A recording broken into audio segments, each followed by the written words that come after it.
السلام عليكم ورحمة الله وبركاته، ازيكم يا حلوين؟ عاملين ايه؟ النهارده جايين بقى باكل التوفير شويه كده، نوفر شويه قبل العيد. نبقى محتارين نعمل اكل ايه عشان اللحمه كده يبقى ليها شوقه. تمام. فبنعمل حاجات بسيطه كده قبل العيد. جاي بقى النهارده بنص كيلو من السردين. عملنا صينيه حلوه قوي قوي قوي، هتاكل حوالي 4 افراد. ماشي. وعملنا جنبها كشري بعدس اصفر. تمام. وحبه سلطه حلوين قوي قوي قوي قوي، وكانت تحفه من الجمال. واسمك ان انت برضو كلتي بروتين. تمام. فيتامينات بقى وبصل. بصوا النهارده صينيه السردين دي كانت تحفه تحفه تحفه. بصوا الطماطم دي بيبقى طعمها روعه، هقول لكم دلوقتي عملتها ازاي. تمام. بصوا البصل كده مكرمل من تحت كده في الصينيه، واخد طعم السردين والليمون والاضافات بقى اللي حطيناها النهارده، كانت زي السكر. عايزاكم النهارده لو عجبكم الفيديو، انا اسمي منى ودي قناتي، اشتركوا في القناه وفعلوا زر جرس التنبيه عشان يوصلكم اشعار بكل وصفه جديده بنزلها على القناه. وما تنسوش اللايك يا حبيبي عشان اللايك بيرفع الفيديو. بصوا السردينه هنا كده ماسكه نفسها ازاي، وشكلها كده قمر قمر قمر. يلا بينا نسمي الله ونصلي على الرسول عليه افضل الصلاه والسلام، ونبدا وصفتنا. ما شاء الله النهارده نص كيلو السردين كان فيه بركه. ما شاء الله، وسردينه كبيره كده وحلوه. بقول لك في اول الفيديو بس، اول لما تنقي السردين، السردينه بتاعتك تلاقي القشره بتاعتها موجوده كده فيها، وبصوا بيلمع كده وابيض كده زي الفضه. السردين ده هو ده الحلو، والخياشيم بتاعته اول لما تفتحيها كده تلاقيها حمرا من جوه. خلاص. سردين طازه. جبت هنا 3 بصلات دول اللي هستخدمهم، وشويه كده نص راس توم. تمام. وحطيت عليها ملح وكمون، واحط عليها فلفل اخضر. عايزه تحطي شطه مفيش مشكله، زي ما تحبي لو عايزاها سبايسي، لكن قرن الفلفل ده كان حامي. تمام. وكان سبايسي كده وكان طعمه حلو قوي. خلاص. عايزه تحطي فلفل بارد حطي، فلفل حامي حطي، زي دي بقى على اختيارك انتي. تمام. قطعت البصل هنا طرنشات واحطه في الصينيه كده من تحت. طعم البصل يا جماعة في السردين تحفة تحفة تحفة. صينية سردين النهاردة تعمر الدماغ. ما شاء الله. هاخد جزء من التوم كده وهقلب بيه البصل. عايزين كل فتفوتة كده في الصينية بتاعتنا تبقى واخدة طعم السردين وطعم التتبيلة. خلاص. هرص هنا السردين بقى واحدة واحدة كده. شايفين لون السردين ده فاتح ازاي يا جماعة؟ ده السردين البلدي. السردين البلدي اللي بيبقى فيه قشور بيضة كده، حتى لما تيجي تغسليه تلاقي المية بتاعته مليانة قشور بيضة كده زي الفضة. سبحان الله، بتبقى شكلها تحفة. تمام. ده بقى بيبقى طعمه حلو قوي قوي قوي في التخليل كمان. يعني لو خللتيه بيبقى قمر، لو عملتيه صينية كده بيبقى قمرين.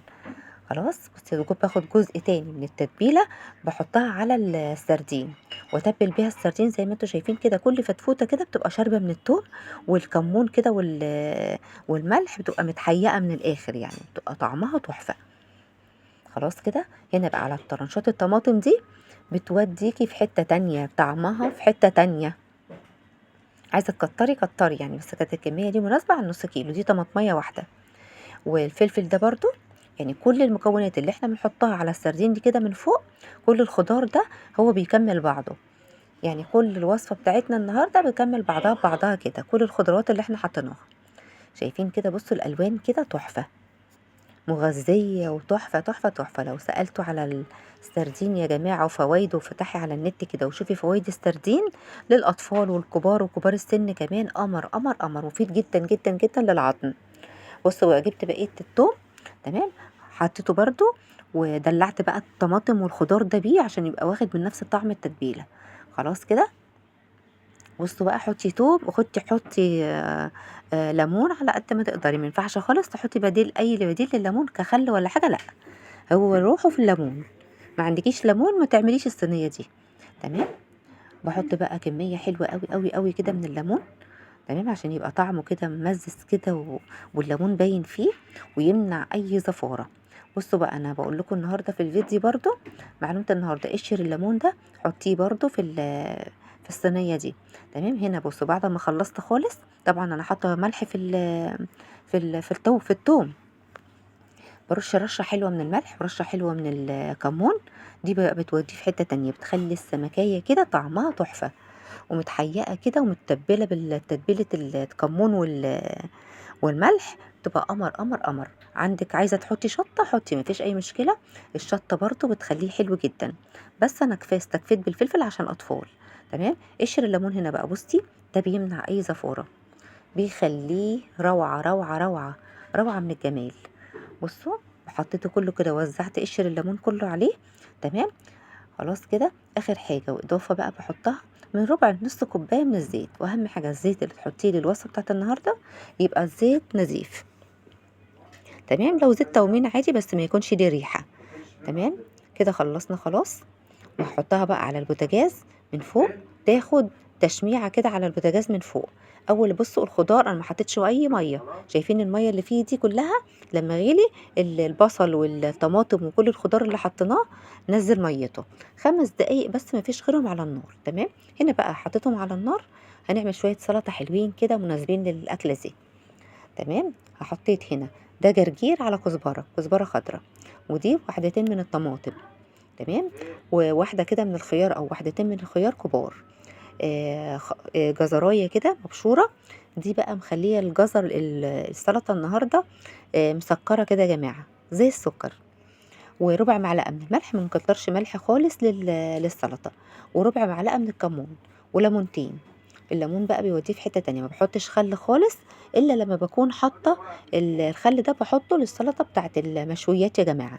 سلطه المشويات بتبقى ليها طعم تاني وشكل تاني وانواع خضار كده بحطها فيها. هعملها لكم قبل العيد ان شاء الله. تمام كده. وواحده الفلفل السبايسي دي بقى هي دي اللي بتودي السلطه في حته تانية. تمام. سلطتنا كده خلصت، وهنطمن بقى على السردين بتاعنا.